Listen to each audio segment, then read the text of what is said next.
कल जैसा कि कल हमने पढ़ा था राष्ट्रपति की संकटकालीन शक्तियों में आर्टिकल 352 356 में क्या था, 356 में यह था कि राज्य का संवैधानिक तंत्र यदि ठीक तरीके से नहीं चल रहा है तो ऐसी स्थिति में राज्यपाल की सलाह पर क्या हो सकता है, राज्यों में क्या लगाया जा सकता है, राष्ट्रपति शासन लगाया जा सकता है। ठीक है, तो राज्य की समस्त कार्यपालिक शक्तियां किसमें निहित हो जाएंगी, फिर राज्य की जो शक्तियां कार्यपालिक वो किसमें निहित हो जाएंगी, केंद्र उस पर क्या करेगा, कानून बनाएगा, अर्थात राज्य सरकारें क्या हो जाएंगी, भंग हो जाएंगी। लगभग 125 बार के लगभग राज्यों में क्या लगाया जा चुका है, राष्ट्रपति शासन लगाया जा चुका है। यहां तक क्लियर हो गया।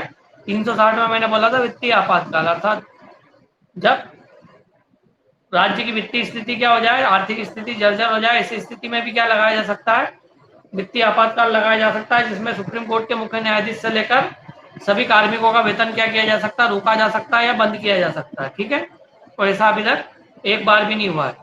जो आर्टिकल 352 है वो 1 माह में पारित करवाना पड़ता है, 356 2 माह में और 360 2 माह में। और 360 और 356 को न्यायालय में चुनौती दे सकते हैं, जबकि आर्टिकल 352 को न्यायालय में चुनौती नहीं दी जा सकती। इस पर हमने कल बात की थी। आज हम बात करेंगे उपराष्ट्रपति पे बात करेंगे। किस पे बात करेंगे, उपराष्ट्रपति। तो बता सकता है उपराष्ट्रपति का वर्णन संविधान के अनुच्छेद कहां से कहां तक में है, उपराष्ट्रपति का वर्णन संविधान के किन अनुच्छेदों में है, बताओ जल्दी से। उपराष्ट्रपति जो है, हाँ बोलो स्निग्धा। आर्टिकल 63 से 71। ठीक है, आर्टिकल 63 से 71 में है। एकदम से कभी सिंपल सा सवाल आ गया कोई कॉम्पिटिटिव एग्जाम में कि राष्ट्रपति की शपथ कौन सा अनुच्छेद में है, किस अनुच्छेद में है, इसमें, हाँ बोलो पायल।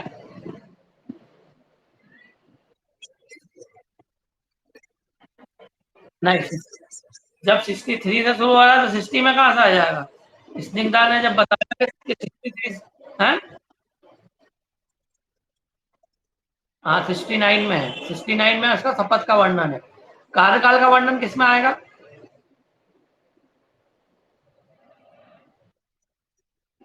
पूछो पूछो मत, बताओ मेरे को, पूछो मत, पूछो मत, मेरे को बताओ। 67 में, बिल्कुल सही।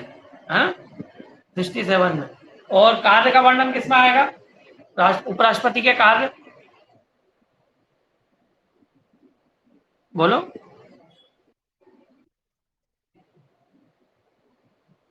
65। और राष्ट्रपति पद की योग्यताएं जो है, उपराष्ट्रपति पद के लिए क्या क्या योग्यताएं होती है वो किसमें आएगा, उपराष्ट्रपति पद के लिए क्या क्या योग्यताएं हैं वो किसमें आएगा, 71 में कहां से आएगा, 71 में नहीं आता है। उपराष्ट्रपति पद के लिए योग्यताएं, बोलो। चलो, राष्ट्र उपराष्ट्रपति पद का निर्वाचन किसमें आएगा, कौन सा आर्टिकल में आएगा, उपराष्ट्रपति पद का निर्वाचन किस आर्टिकल में आता है, निर्वाचन, निर्वाचन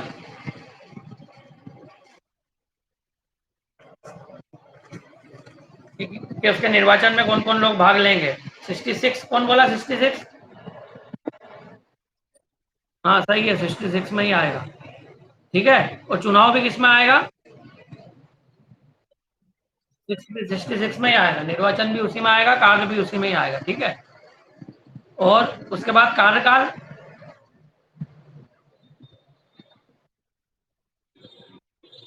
67 में, बिल्कुल सही, बिल्कुल सही। ठीक है, और उपराष्ट्रपति राज्यसभा का सभापति होता है, किसमें आएगा, ये 64 में आएगा, बिल्कुल सही। अब कोई बता सकता है मेरे को 68 में क्या आएगा, 69 में तो शपथ थी, है ना, 68 में तो कैसा,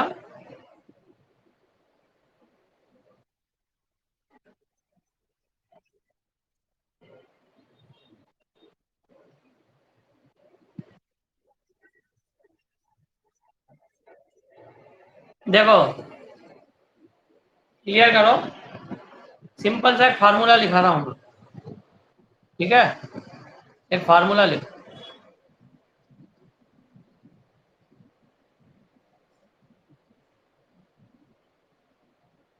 क्या लिखा है मैंने, क्या लिखा है?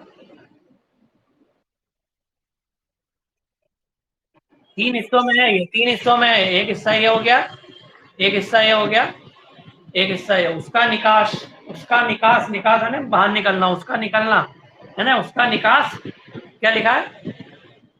शनि। क्या लिखा है? उसका निकास शनि। इसको इसको नोट डाउन कर लो या इसका स्क्रीनशॉट ले लो आप सभी लोग। उसका निर्भर, उसका निकास शनि, है ना। इसको लिख लो, कॉपी में नोट कर लो, या इसका क्या कर लो, स्क्रीनशॉट ले लो सभी बच्चे। करो जल्दी से। चलो अब हम बात करते हैं उसका निकास शनि से क्या मतलब होता है। ये उसका निकास शनि जो है, अब देखो जल्दी से,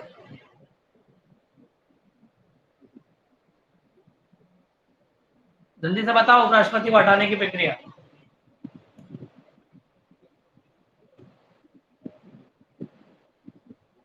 बोलो कोई बच्चा, उपराष्ट्रपति को कैसे हटाएंगे हम पद से?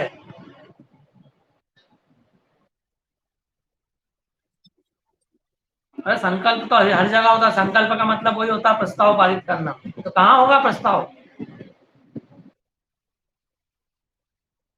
राज्यसभा में प्रस्ताव पारित होगा, ठीक है। कौन से बहुमत से होगा? साधारण बहुमत से कि 2/3 बहुमत से? परीक्षा में भी सवाल आएगा ना कि उपराष्ट्रपति को हटाने के लिए कौन सा बहुमत चाहिए, साधारण बहुमत चाहिए कि 2/3 बहुमत चाहिए, है ना। किस तरीके का आएगा बहुमत? लोकसभा में रखा जाता है साधारण बहुमत से। राज्यसभा में क्या किया जाएगा? प्रस्ताव पारित किया जाएगा, और इस प्रस्ताव से लोकसभा भी क्या होगी? सहमत होगी। तो राज्यपाल, राष्ट्रपति, उपराष्ट्रपति को क्या कर सकते हो आप? पद से हटा सकते हो। ये वर्णन किसमें है? आपका आर्टिकल 66 में है। और राष्ट्रपति यदि स्वेच्छा से भी त्याग पत्र देना चाहे तो राष्ट्रपति को क्या कर सकता है? वो त्याग पत्र दे सकता है उपराष्ट्रपति, ठीक है। और हटाने की प्रक्रिया कहाँ लाई जाएगी? राज्यसभा में लाई जाएगी, और साधारण बहुमत के आधार पर क्या किया जा सकता है? राष्ट्रपति को पद से हटाया जा सकता है, ठीक है। आगे बात समझ में? तो अपने पास फार्मूला क्या हो गया? उसका निकास। तो उसका निकास में 63 में क्या हो गया? उपराष्ट्रपति का पद उ स का, और सा से क्या हो जाएगा आपका? सा से हो जाएगा सभापति। सभापति यानी 64 नंबर, यानी नंबर को गिन लो। उ स का 63, 64, 65, 3 हिस्से में फार्मूला बांटा है मैंने। उसका निकास शनि, ये हो गया 63, 64, 65, है ना। 63 में हो गया उ से हो गया उपराष्ट्रपति का पद, सा से हो गया सभापति, और नी से क्या हो गया? बोलो। उसका, का सॉरी, उसका का से क्या हो गया? कार्य हो गया आपका। और निकास में क्या हो जाएगा? निकास में क्या हो जाएगा आपका? निर्वाचन, ठीक है। निर्वाचन हो गया। और फिर उसके बाद फिर वापिस का आ गया, तो का मतलब क्या हो गया? कार्यकाल, उसका, है ना। निकास सा, फिर आखिरी क्या आ गया? सा आ गया। फिर सा का मतलब होता है समय। अब ये समय का क्या मतलब है यहाँ पे बताओ, तो बता सकता है?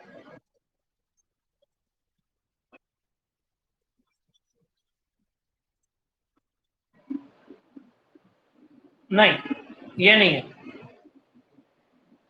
उसका निकास पहले तो देखो, कार्यकाल हो गया और कार्यकाल अलग हो गया। कार्यकाल कितने वर्ष तक था उसका? 5 वर्ष था, है ना। और ये जो समय वाली बात है, इसमें क्या आएगा बताओ? इसमें समय में क्या आएगा? बोलो, समय में क्या आएगा?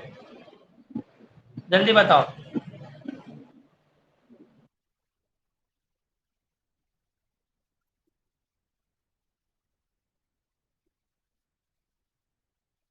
हाँ बिल्कुल सही। तो कितने महीने में चुनाव हो जाना चाहिए वो नियुक्ति के? हाँ ये वाली बात है। ये समय कौन सा है? ये समय 6 माह वाली बात कर रहे हैं। बिल्कुल, पायल ने बिल्कुल सही बोला कि जब राष्ट्रपति ने त्याग पत्र दे दिया, तो ऐसी स्थिति में उपराष्ट्रपति क्या करता है? राष्ट्रपति का क्या करता है? काम करता है ना। त्याग पत्र हो गया, तो अब कितने महीने तक उपराष्ट्रपति का काम करेगा वो? 6 महीने तक। तो ये 6 महीने वाली जो बात है ना, ये आर्टिकल आपकी किस में आ रही? 67 के 68? बोलो। उस का नी का 67 में आ रही है ना। 63 64 65 66 67। 58 कहाँ से आ गया? हाँ 68 में आएगा ना। हाँ बिल्कुल सही, 68 में आ रही है बात। तो एक जो कार्यकाल आ रहा था, है ना, वो कार्यकाल जो आ रहा था, वो आ रहा था आपका 67 में। और एक और ये जो आ रहा है समय, ये किस में आ रहा है? ये समय कौन सा है? ये आपका 6 माह वाली जो बात है, ये आ रही है आपकी 68 में। ठीक है, अब आएगा शनि, है ना। शनि में क्या आ जाएगा? शाह शक्कर का, शाह शक्कर का क्या से क्या बनेगा बताओ? शपथ। तो राष्ट्रपति उपराष्ट्रपति को शपथ कौन दिलाएगा? राष्ट्रपति दिलाएगा, बात खत्म।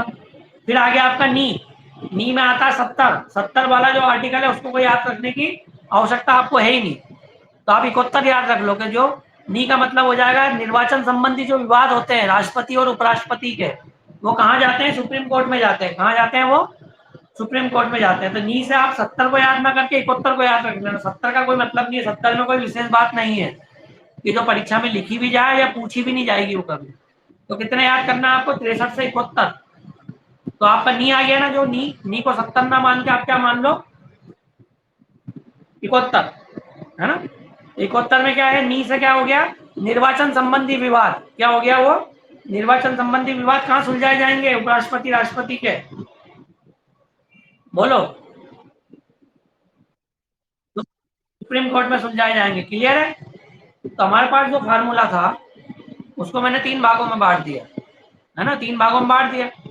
ये था उसका, और ये था निकास, और ये है सनी। ठीक है, उसका, निकास, सनी। देख लो, ये उसका, निकास, और ये आपका क्या हो गया? सनी। उसका से क्या हो गया? उपराष्ट्रपति। उस सा से क्या हो गया? सभापति। का से क्या हो गया? कार्य हो गया उपराष्ट्रपति के। उसका हो गया निर्वाचन। नी से क्या हो गया? निर्वाचन, है ना। नी का स। फिर का से क्या हो गया? कार्यकाल हो गया। फिर सा से समय हो गया। समय अर्थात वो वाला समय, 6 माह। 6 माह में क्या करवाना पड़ेंगे? चुनाव कराना पड़ेंगे। तो हो गया उसका, निकास। क्लियर है? अब क्या बच रहा? शनि, है ना। 69 में क्या हो गया? शपथ। और 70 याद करना ही नहीं है। नी से क्या हो जाएगा? निर्वाचन संबंधी विवाद कहाँ निपटाए जाएंगे? आपके सुप्रीम कोर्ट में सुलझाए जाएंगे। तो ये हो गया आपका 71।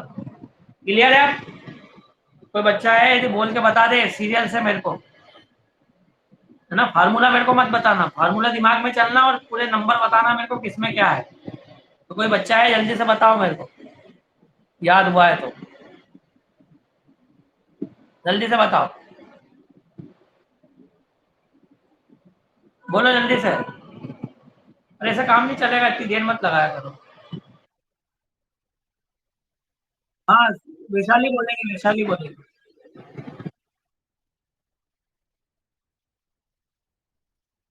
हाँ, सब बच्चे ध्यान से सुनो, बाकी जो बोल नहीं रहे चुपचाप है। हाँ बोलो।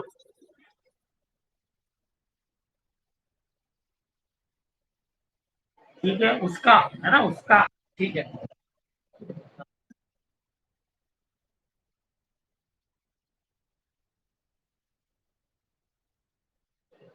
ठीक है।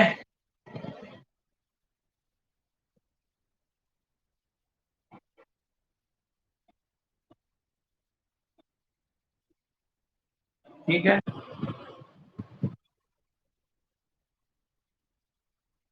कार्यकाल, हाँ ठीक है। ठीक है।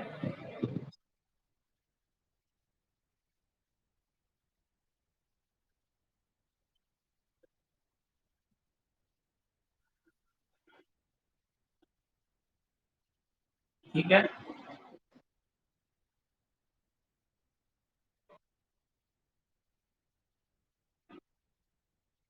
ठीक है।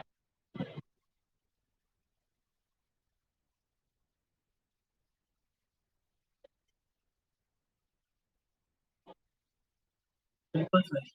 चलो पायल बताओ एक बार और, सबको याद हो जाएगा। फिर पायल बोलो। पायल बोल रही थी ना बीच में।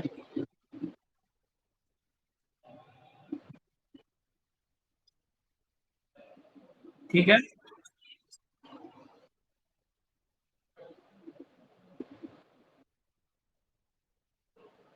हाँ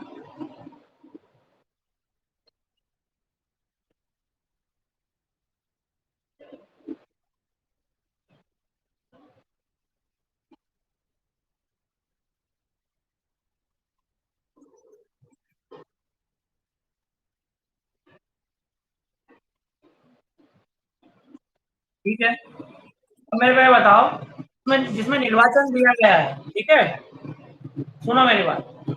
निर्वाचन किसमें है आपका? 66 में। क्लियर है? निर्वाचन हमारा किसमें है? 66 में है। तो निर्वाचन में मैंने बताया कि राज्यसभा के सांसद भाग ले रहे हैं, मनोनीत भी भाग ले रहे हैं, लोकसभा के भी भाग ले रहे हैं, मनोनीत भी ले रहे हैं, ठीक है। उसी में लेकिन योग्यता का भी वर्णन है, ये भी ध्यान रखना। 66 में ही योग्यता, योग्यता क्या होना चाहिए उपराष्ट्रपति पद के लिए, वो भी 66 में ही आएगा। ठीक है। ठीक है।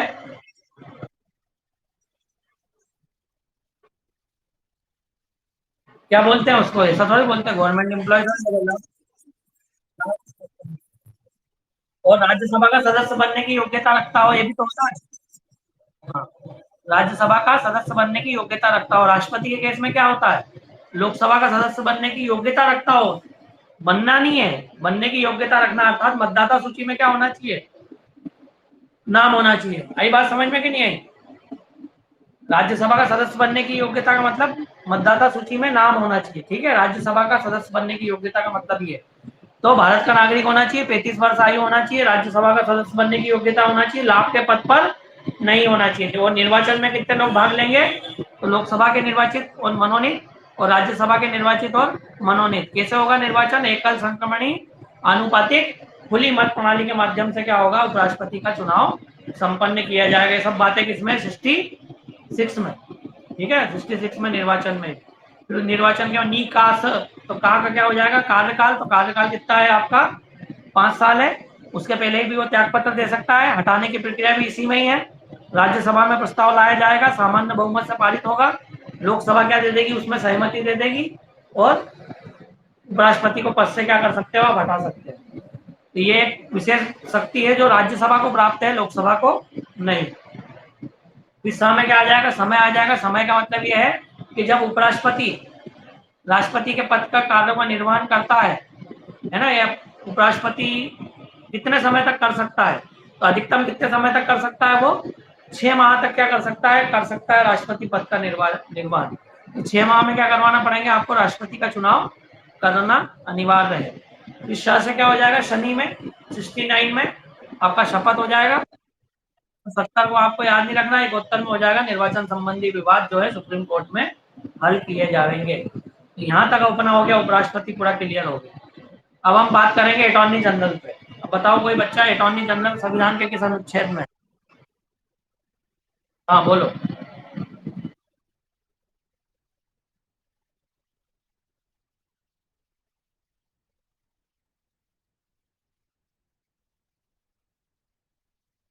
लोकसभा की सहमति का मतलब कि ये होता है कि मतदान नहीं होगा उसमें कोई। क्या होता है, कभी देखना लोकसभा की कार्रवाई, देखना तुम राज्यसभा या लोकसभा की कार्रवाई देखना, तो शाम को अधिकतर क्या होता है? मतदान की प्रक्रिया होती है, तो कई बार क्या होता है, सिर्फ सहमत असहमत पूछते हैं, हाथ ऊंचा करवाते हैं। हाँ बस वो सहमत असहमत वाली बात। अगर समझ, तो राज्यसभा उससे क्या हो जाएगी? सहमत हो जाएगी और हटा दिया जाएगा। ठीक है, वो है। तो कोई बहस वगैरह नहीं होगी वहां पर, यूँ कहने का मतलब। लोकसभा में कोई बहस नहीं होगी। लोकसभा में सिर्फ ये आएगा कि राज्यसभा से पारित हो गया, इसमें आप सहमत हैं, यस और नो, ऐसा। ठीक है। नो हो जाएगा तो फिर वापिस जाएगा प्रस्ताव फिर। ठीक है, चलो खत्म हो जाएगा वो प्रस्ताव। क्या?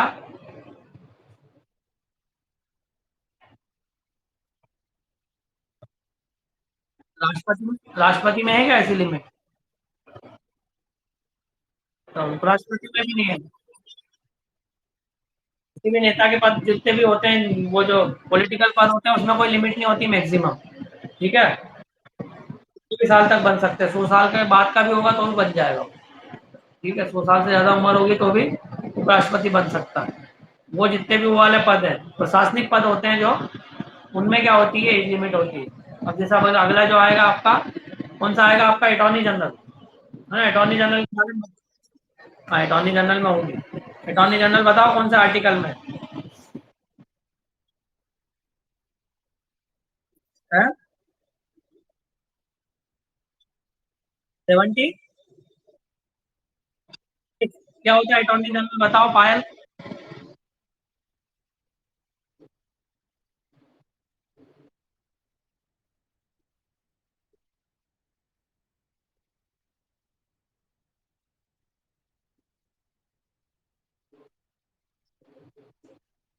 कुछ क्लियर नहीं को समझ में आई ना बात क्या है।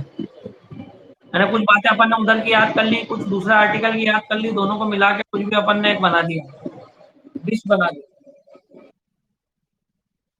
कहने का मतलब कोई भी चीज अपन ने पढ़ी तो क्लियर होना चाहिए कि क्या कहना चाह रहे हैं। बोला तो सही है। कुछ एक आर्टिकल की बात बोल दी, कुछ एक आर्टिकल की, दोनों को मिला दी, तो उससे कुछ समझ में कुछ भी नहीं आया।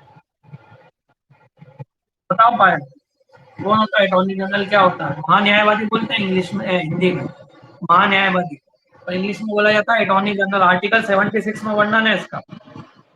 बोलो, बताओ जल्दी। है,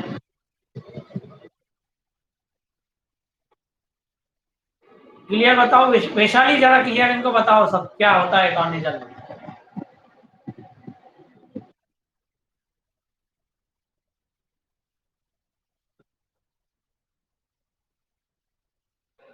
ठीक है, देखो सबसे पहली बात कि संविधान का आर्टिकल 76 में इसका वर्णन है अटॉर्नी जनरल का। ठीक है, इसमें कोई अलग अलग आर्टिकल आपको ज्यादा याद नहीं करना, आप 76 ही याद रखना। आपने ऐसे दो तीन आर्टिकल है इसमें, 88 भी आता है इसमें। ठीक है, और इसके अलावा 76 एक, 76 दो, 76 तीन, तो ऐसे कोई अलग अलग याद नहीं रखना आपको, सिर्फ एक ही याद रखना है, 76। 76 में ये बोला जाता है कि भारत में का क्या होगा है, एक क्या होगा, एक राष्ट्रपति क्या करेगा, एक अटॉर्नी जनरल की क्या करेगा, नियुक्ति करेगा। अटॉर्नी जनरल कौन होगा, तो अटॉर्नी जनरल कौन हो सकता है, उच्चतम न्यायालय का जो न्यायाधीश होता है ना, उसकी योग्यता रखने वाला व्यक्ति है। सुप्रीम कोर्ट का जो न्यायाधीश होता है, उसे क्या करता है वो,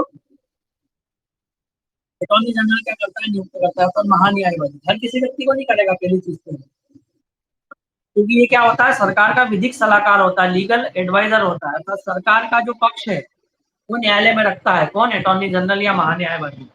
सरकार के खिलाफ जब भी कोई वाद जाता है न्यायालय में, तो सरकार की ओर से पैरवी कौन करेगा, वो अटॉर्नी जनरल करेगा। सरकार का पक्ष कौन रखेगा, अटॉर्नी जनरल रखेगा। सरकार को नहीं जाना पड़ेगा, प्रधानमंत्री को या राष्ट्रपति को कोर्ट में नहीं जाना पड़ेगा। वो कोई व्यक्तिगत मामले में तो बात अलग है, प्रधानमंत्री मंत्री के विरुद्ध कोई व्यक्तिगत मामला है, सरकार के कोई आरोप लगा है, तो सरकार का पक्ष कौन रखेंगे, अटॉर्नी जनरल रखेंगे। तो सरकार का क्या कहलाता है, या विधिक सलाहकार कहलाता है, पहली चीज।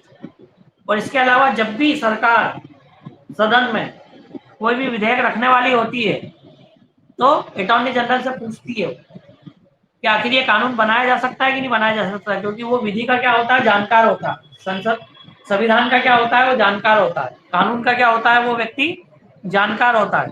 उसे पता है कि ये कानून, यदि मान लो ऐसा कानून बना रही है सरकार के, इससे लोग नागरिकों के मौलिक अधिकारों का हनन हो रहा हो, तो हो सकता है कि सरकार को ये बात ना पता हो, लेकिन विधिक सलाहकार जो है अटॉर्नी जनरल, वो ये बात जानता है। तो सरकार को बोल सकता है कि नहीं, ये वाला विधेयक आप मत लेके आओ, या इस विधेयक से ये वाला पार्ट काट दो। ठीक है, तो वो सब सलाह कौन देता है, सरकार को। विधेयक जब रखा जाता है संसद में, तो विधेयक की विधेयक विधिक शक्ति है कि नहीं, उसकी लीगल पावर है कि नहीं उसे रखने की, वो भी काम कौन करेगा, आपका अटॉर्नी जनरल ही करेगा। तो ये किसी ने नहीं बताया मेरे को, बस लीगल एडवाइजर बोलते जा रहे हैं सभी लोग। लेकिन सरकार का कितना महत्वपूर्ण काम है, सरकार जो विधेयक लाती है संसद में, वो संसद में आने के पहले किसके पास जाते हैं, वो अटॉर्नी जनरल के पास जाते हैं। अटॉर्नी जनरल जांचता है कि उसकी विधिक क्षमता है कि नहीं, लीगल इफिशियंसी है कि नहीं संसद में रखने की। यदि नहीं है तो पहले ही मना कर देता है सरकार को, ऐसा तो विधेयक नहीं रख रही सरकार जिससे फंडामेंटल राइट्स कम हो रहे हो, या संविधान का मौलिक ढांचा जिससे क्या हो जाए, चरमरा जाए। तो ऐसी स्थिति में जो आपका अटॉर्नी जनरल होता है या महान्यायवादी होता है, वो सरकार को क्या करता है, सलाह देता है। ठीक है, कि विधेयक रखा जा सकता है कि नहीं रखा जा सकता। तो दो काम हो गए अटॉर्नी जनरल के, ठीक है। अटॉर्नी जनरल का एक काम तो ये हो गया, क्या हो गया कि सरकार का क्या होता है, विधिक सलाहकार होता है, जो सरकार का पक्ष कहाँ रखता है, न्यायालय में रखता है, ठीक है। और दूसरा क्या हो गया कि विधेयकों की विधायी क्षमता की क्या करता है, जांच करता है। तो उसमें कितना पावर है, वो रखा जा सकता है कि नहीं रखा जा सकता है। उसको रखे जाने से नागरिकों के मौलिक अधिकार कम तो नहीं होंगे, ठीक है, फंडामेंटल राइट्स कम तो नहीं होंगे, ठीक है, संविधान का मौलिक ढांचा चरमरा तो नहीं जाएगा। आ रही बात समझ में कि नहीं आ रही मेरी। तो ये दो बातें याद रखना है आपको, अटॉर्नी जनरल बहुत महत्वपूर्ण। और एक बात स्निग्धा ने भी बताई थी शुरू में कि वह क्या कहाँ भाग ले सकता है, राज्यसभा और लोकसभा की बैठक में क्या कर सकता है, भाग ले सकता है, लेकिन मतदान नहीं कर सकता है। बोला था ना स्निग्धा अभी, हाँ या ना बोलो, क्या बोला था आपने कि लोकसभा और राज्यसभा की बैठक में भाग ले सकता है लेकिन वोटिंग नहीं कर सकता है। उसकी जब इच्छा होगी जब वो लोकसभा में जाके बैठ जाएगा, और जो भाषण होगी वो भाषण में भाषण भी दे सकता है, चाहे तो अपनी तरफ से राय भी दे सकता है, लेकिन जब वोटिंग आएगी तो वोटिंग करने का अधिकार उसे नहीं है। लोकसभा और राज्यसभा की बैठक में भाग ले सकता है लेकिन वोटिंग करने का अधिकार नहीं है। केबीसी जो फर्स्ट आया था 96 97 में, कौन बनेगा करोड़पति, उसका जो पहला करोड़पति था हर्षवर्धन नवाट है, उससे 1 करोड़ का सवाल यही पूछा गया था, है ना। अब आप लोगों की तो जब आप लोगों का जन्म ही हुआ होगा 96 95 में, केबीसी जब से आ रहा है, अब तो 15वां 16वां सीजन चल रहा है केबीसी का। जब वो पहला सीजन था केबीसी का, उसके पहले सीजन में जो पहला विजेता था जिसने 1 करोड़ रुपए जीते थे पहली बार केबीसी में, हर्षवर्धन नवाटे, उससे 1 करोड़ का सवाल यही पूछा गया था कि भारत का ऐसा अटॉर्नी जनरल जो है क्या कर सकता है, यानी अटॉर्नी जनरल जो है सदन की कार्रवाई में भाग ले सकता है किंतु निर्णायक मत नहीं दे सकता। ये कौन कर सकता है, उसमें 4 ऑप्शन थे। अटॉर्नी जनरल था, सीएजी था, उपराष्ट्रपति था, राष्ट्रपति था, ऐसे करके 4 ऑप्शन है। ये जो काम था, ऐसा कौन सा प्रशासनिक पद, ऐसा कौन सा पद है, संवैधानिक पद है जो कि संसद की कार्रवाई में भाग ले सकता है किंतु वोटिंग नहीं कर सकता, और 4 ऑप्शन दिए हुए थे उस समय। तो हर्षवर्धन नवाटे ने अंदाज से बताया था उस समय 3,20,000 से सीधा 1 करोड़ से सीधा 3,20,000 पे भी आ सकता था, 50 लाख रुपए जीत चुका था वो। तो उससे जब ये सवाल पूछा गया तो उसने अंदाज से ही अटॉर्नी जनरल बोल दिया था, और वो फिर 1 करोड़ रुपए वो जीता था, पहला करोड़पति जो था 96 97 में।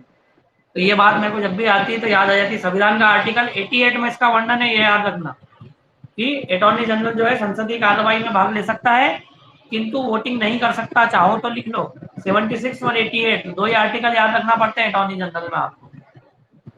तो अटॉर्नी जनरल में एक तो आपको 76 याद रखना है और दूसरा 88। अटॉर्नी जनरल की नियुक्ति कौन करेगा, तो अटॉर्नी जनरल की नियुक्ति किसके द्वारा होती है, आपके राष्ट्रपति के द्वारा होती है, ठीक है, क्लियर है।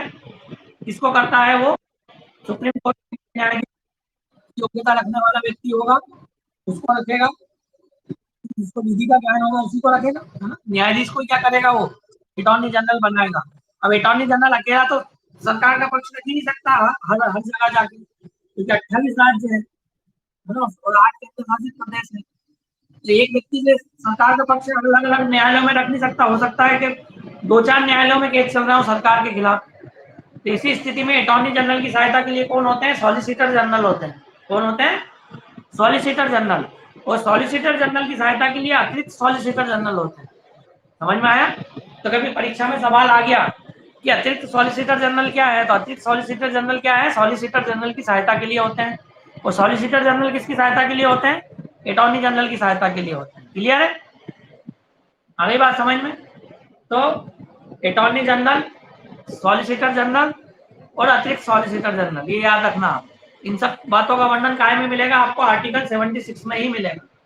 इनकी नियुक्ति किनके द्वारा की जाएगी, राष्ट्रपति के द्वारा ही की जाएगी। किसको बनाएंगे, सुप्रीम कोर्ट के मुख्य न्यायाधीश, न्यायाधीश बनने की जो योग्यता रखता हो, या रिटायर्ड न्यायाधीश हो, या रिटायर्ड होने वाला हो, ऐसे किसी व्यक्ति को क्या बनाया जाएगा, आपका अटॉर्नी जनरल या सॉलिसिटर जनरल या अतिरिक्त सॉलिसिटर जनरल बनाया जाता है। ठीक है, क्लियर है बात। और एक बात और, एक सवाल और होता है, ये जो कॉन्सेप्ट है हमने अटॉर्नी जनरल का, ये हमने ब्रिटेन से लिया है। कहाँ से लिया है, ब्रिटेन से। लेकिन ब्रिटेन के अटॉर्नी जनरल और भारत के अटॉर्नी जनरल में एक बहुत बड़ा अंतर है। हमने कॉन्सेप्ट तो ले लिया ब्रिटेन से, लेकिन ब्रिटेन के अटॉर्नी जनरल और भारत के अटॉर्नी जनरल में क्या अंतर है, कोई बता सकता है क्या, बोलो। जिन लोगों ने मेरी रेगुलर क्लास पढ़ी है उनको पता होना चाहिए, क्योंकि मैंने बताया है क्लास में पहले भी। बताओ, हमने ये कॉन्सेप्ट कहाँ से लिया? अटॉर्नी जनरल का ब्रिटेन से। और ब्रिटेन का अटॉर्नी जनरल और भारत के अटॉर्नी जनरल में बहुत बड़ा फर्क है। वो क्या फर्क है बताना आप। बताओ। ब्रिटेन में जो अटॉर्नी जनरल होता है ना, वो कैबिनेट का सदस्य होता है, ध्यान रखना। आगे बात समझ में? अर्थात कैबिनेट जो होती है ना, मिनिस्टर जो होते हैं उनका सदस्य माना जाता है, उसको कैबिनेट मंत्री का दर्जा रहता है ब्रिटेन में। भारत में ऐसा नहीं है, ये याद रखना। ठीक है। अटॉर्नी जनरल जो ब्रिटेन का होता है वो कैबिनेट का क्या होता है? सदस्य होता है, जबकि भारत में ऐसा नहीं है। कैबिनेट में जो भी फैसले लिए जाएंगे उसकी विधायी क्षमता की जांच जबकि यही कर रहा है, इसको भी क्या कर लेना चाहिए? जब कैबिनेट की बैठक हो तो वह बुला लेना चाहिए। सही बात है ना? आ रही बात समझ में कि नहीं आ रही? अल्टीमेटली कैबिनेट में जब फैसला लोगे फिर प्रस्ताव तो आप किसको भेज रहे हो? अटॉर्नी जनरल के पास ही जा रहा है ना, तो उसको भी क्या कर लेना चाहिए? बैठक में बुला लेना चाहिए ना कैबिनेट की। तो उसको कैबिनेट मंत्री का दर्जा दे देना चाहिए। तो इंग्लैंड ने सही कर रखा है, ब्रिटेन ने सही कर रखा है कि उसे कैबिनेट मंत्री का क्या मिला हुआ है? दर्जा मिला हुआ है। जब भी कोई निर्णय लेते हैं तो उसको भी बिठा लेते हैं। हमारे यहाँ ऐसा नहीं होता है। हमारे यहाँ जब निर्णय लेते हैं उसके बाद उसके पास जाता है ये मामला। ठीक है, क्लियर है? फिर वो विधायी क्षमता की क्या करता है? जांच करता है। यदि हम ब्रिटेन से ये कॉन्सेप्ट को भी ग्रहण कर लें कि कैबिनेट की मीटिंग में भी क्या कर लें, अटॉर्नी जनरल को शामिल कर लें, तो उससे कोई दिक्कत नहीं आना चाहिए। उससे एक प्रोसेस और कम हो जाएगा। ठीक है। अर्थात प्रस्ताव जो है कैबिनेट ने यदि पारित कर दिया तो डायरेक्ट फिर संसद में जा सकता है या राष्ट्रपति के पास साइन के लिए जा सकता है वो। अभी एक प्रोसेस बीच में किसका आ जाता है? अटॉर्नी जनरल का भी आ जाता है। वो अटॉर्नी जनरल क्या करता है? विधायी क्षमता की क्या करता है? जांच भी करता है। क्लियर है सभी को कि नहीं है? बोलो। अरे हाँ या ना तो बोल दो। क्या समझ में आया? बोलो क्या समझ में आया? अटॉर्नी जनरल इंग्लैंड का और भारत का क्या अंतर है? हाँ पायल बताओ। पायल बोलेगी, पायल, बाकी मत बोल। हाँ बोलो।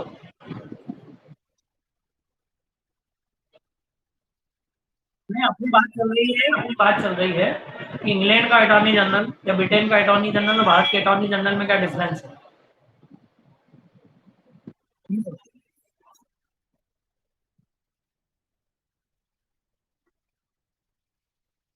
तो हमारे यहाँ भी कैबिनेट मंत्री भी राष्ट्रपति द्वारा ही नियुक्त होते हैं।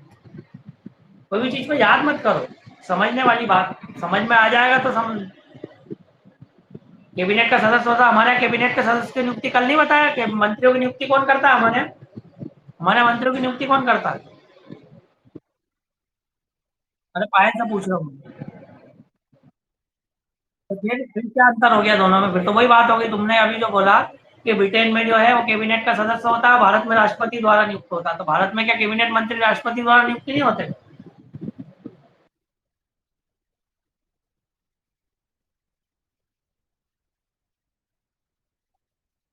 इससे क्या फर्क पड़ रहा है ना? अंतर क्या है दोनों में? ब्रिटेन का अटॉर्नी जनरल और भारत के अटॉर्नी जनरल में क्या अंतर है? तो इतना सा सवाल पूछ रहा हूँ, एक लाइन का उत्तर है इसका बस।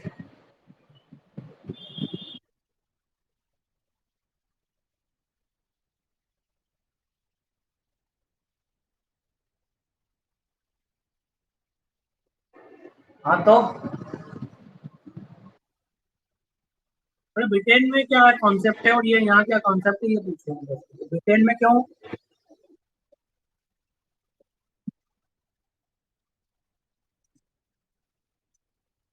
नहीं होता, ये बात तो क्लियर हो गई।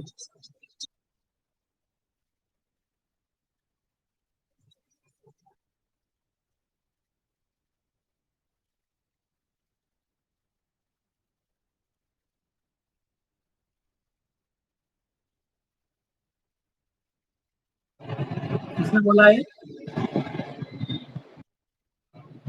ठीक है। ठीक है, यही कह रहा था कि इंग्लैंड में जो अटॉर्नी जनरल है वो कैबिनेट का सदस्य माना जाता है। हमारे यहाँ कैबिनेट, श्रद्धा ने भी सही बोला कि हमारे यहाँ की कैबिनेट जो है वो लोकसभा और राज्यसभा के किससे मिलकर बनेगी? सदस्यों से मिलकर बनती है। तो उसको कैबिनेट में नहीं रख सकते। सही बोला श्रद्धा ने कि हमारे यहाँ का जो कैबिनेट है उसके लिए एलिजिबिलिटी क्या चाहिए आपको? लोकसभा का या राज्यसभा का क्या होना चाहिए? वो सांसद होना चाहिए। वो एलिजिबिलिटी है ही नहीं उसके पास, इसलिए हमने उसको कैबिनेट में नहीं रखा। क्लियर है बात? उन लोगों ने भले ही रख लिया है। हमारे क्या होता है कि प्रस्ताव पारित होने के बाद क्या होता है, फिर उसके बाद जाता है वो विधायी क्षमता की सिर्फ क्या करता है, जांच करता है। क्लियर?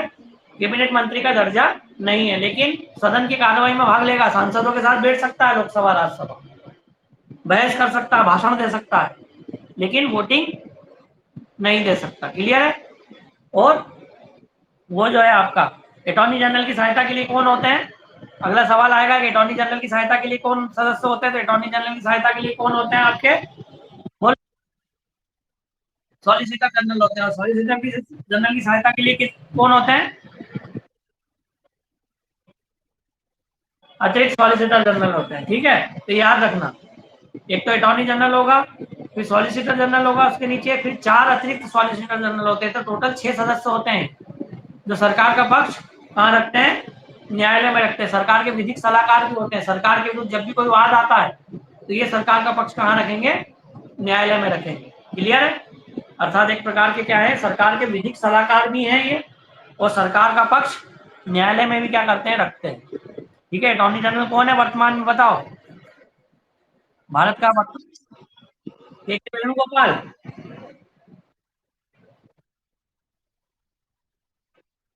चेंज तो नहीं होगा अभी भी?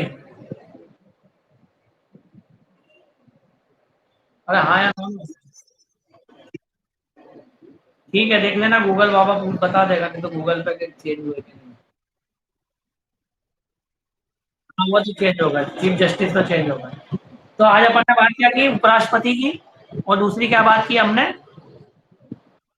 तो उपराष्ट्रपति का जो फार्मूला है मैंने बताई दिया आपको। उपराष्ट्रपति का फार्मूला कैसे चल रहा था हमारा? 3 हिस्सों में बटा हुआ था, उसका, उसका, और इसका मतलब था निकास, और एक क्या शब्द था आपका? शनि। क्लियर है? उसका निकास शनि। क्लियर है? तो उसे क्या था? उपराष्ट्रपति होगा भारत का एक। ठीक है, सा से क्या होगा? सभापति के रूप में काम करेगा राज्यसभा में। उसका कार्य में क्या हो जाएगा?